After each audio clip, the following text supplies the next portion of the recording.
ইসরায়েলের সেনাবাহিনীর সদর দপ্তর ও প্রতিরক্ষা মন্ত্রণালয়ে ড্রোন হামলা চালিয়েছে ইরান সমর্থিত লেবাননের সশস্ত্র গোষ্ঠী হিজবুল্লাহ।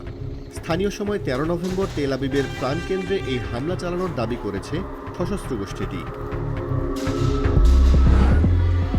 এক বিবৃতিতে হিজবুল্লাহ জানিয়েছে, ইসরায়েলের বাণিজ্যিক কেন্দ্র খ্যাত তেল আবিবে ইসরায়েলি প্রতিরক্ষা বাহিনীর প্রধান কার্যালয়ে বিস্ফোরকবাহী ড্রোন হামলা চালানো হয়েছে।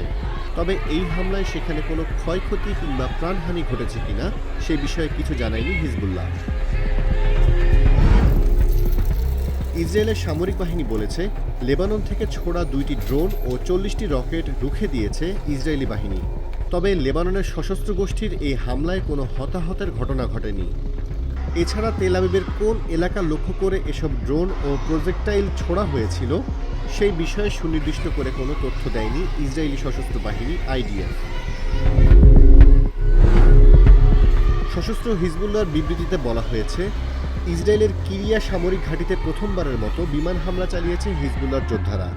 কিরিয়ার সামরিক ঘাঁটিটি ইসরায়েলের যুদ্ধ বিষয়ক মন্ত্রণালয় ও কর্মীদের সদর দপ্তর হিসেবে ব্যবহার করা হয়।